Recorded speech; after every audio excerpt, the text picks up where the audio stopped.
in order to understand that para, apara, bhakti concepts, we'll have to also understand what is karma, what is akarma, what is vikarma, because they are connected. Lord talks about attaining the state where you perform karma, but you don't get the impression of the karma. In other chapters, he would talk about how to attain such a state.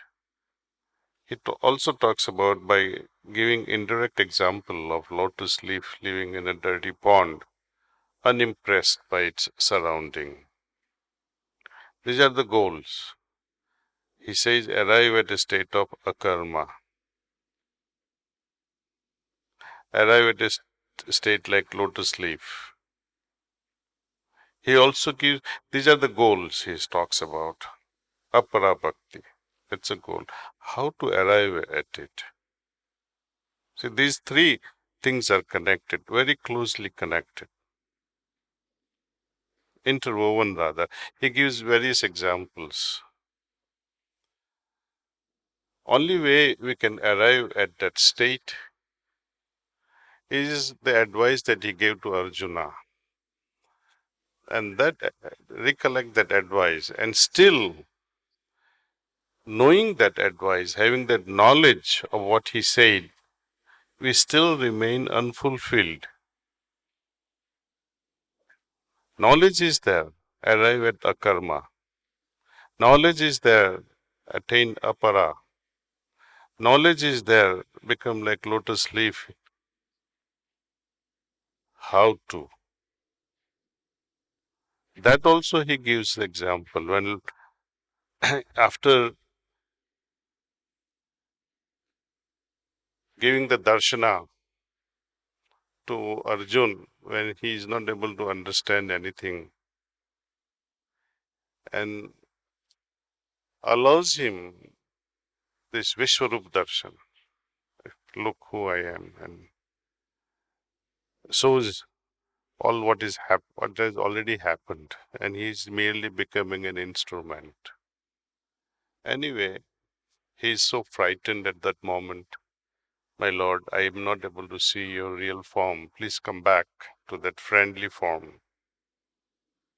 I am blessed because you are my friend. You showed me this Vishwarup. But what about others coming after us? How will they understand you, your divinity?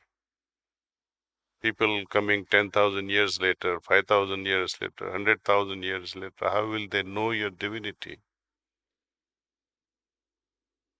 He gives an example. He directly says, various slokas are there related to I dwell in every heart.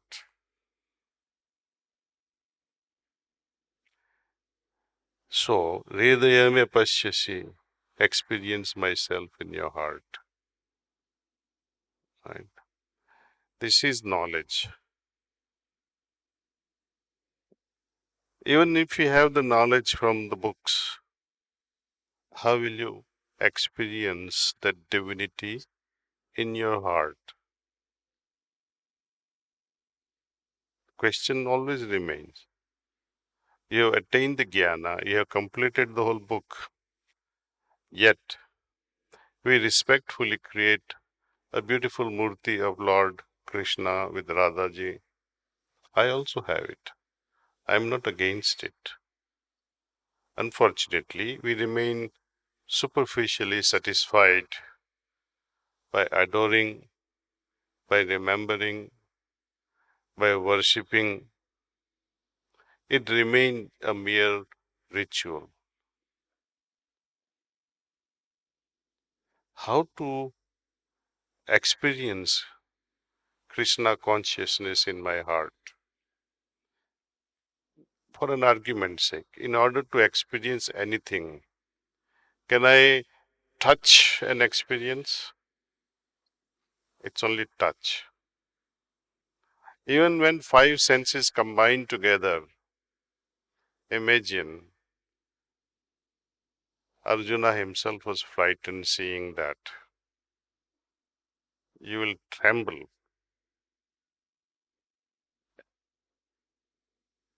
To perceive through dhyana is the only way. Because in dhyana, as we meditate on a daily basis, our consciousness also adjusts with the spiritual dose that descends from above. There is an incremental level of acceptability in the heart. As we are able to increase our threshold of acceptance, there will be more and more descent of the divine flow into us. All of a sudden, if you get it, you will not be able to tolerate it. You will say, please stop it.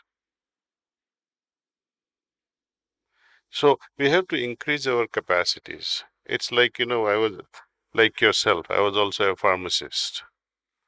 And while I was an intern, I shouldn't say this, but my pharmacist, he used to take 5 milligram of Valium tablet made by Roche in those days.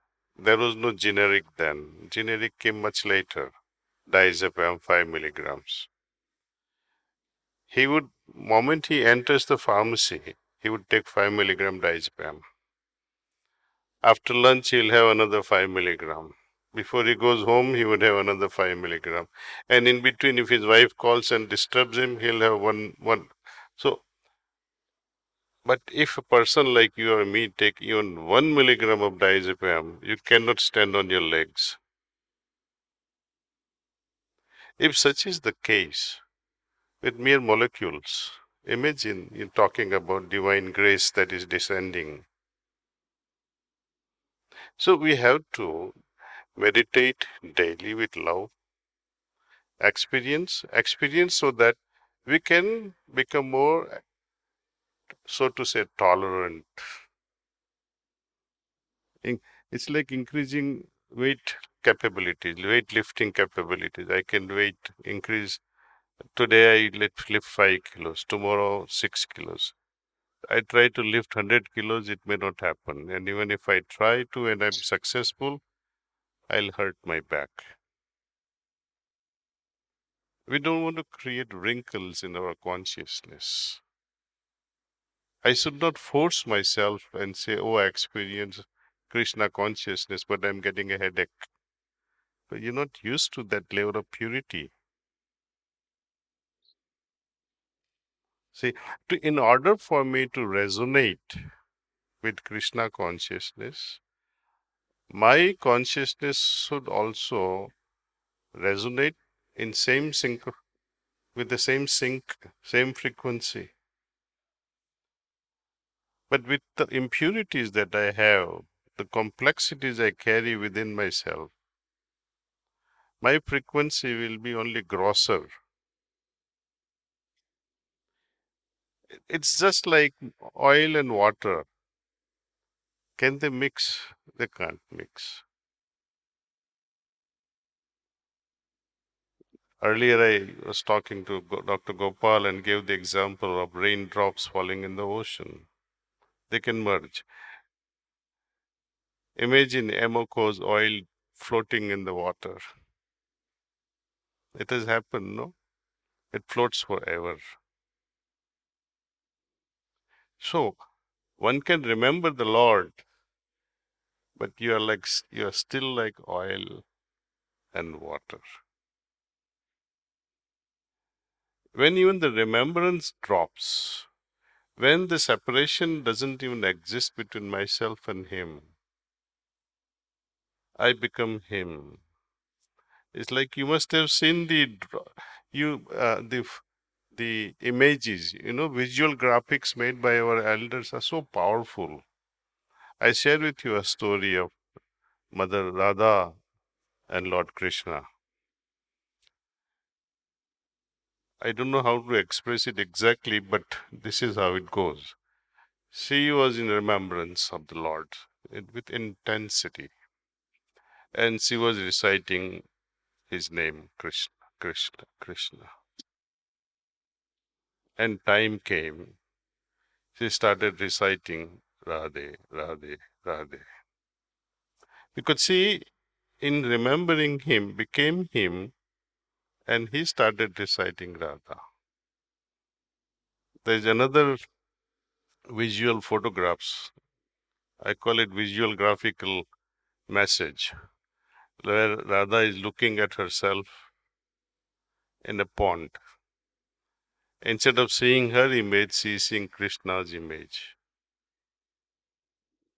She's so much in osmosis with him, complete osmosis, that you become him. And that's what happens in meditation. When you meditate on the essence of divinity, forms disappear.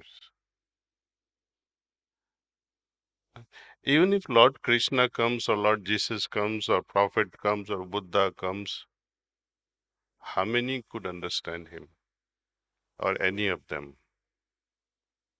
During their lifetime, nobody understood. Even after coexisting with him, none of his wife knew him. None of his friends knew him. Not even Arjun knew that he is the Lord.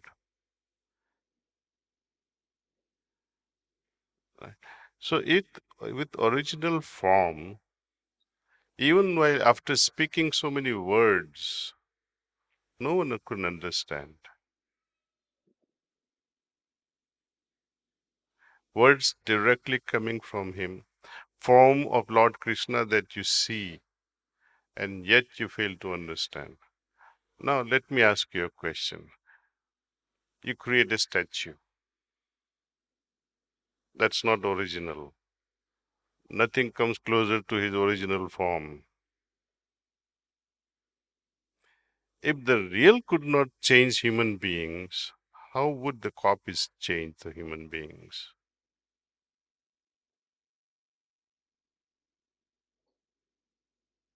In meditation, we meditate in a very prayerful way that, my Lord, I don't even know you. I don't know your form, neither do I know your essence. I'm too small. I like to experience your presence. I'll keep my heart open, no conditions whatsoever. We spoil the meditation by putting conditions that Lord looks like this or Lord doesn't look like that. Lord has to have blue color or red color or yellow color.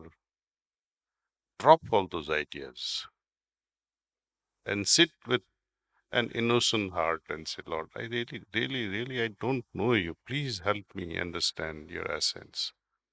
Then things will move.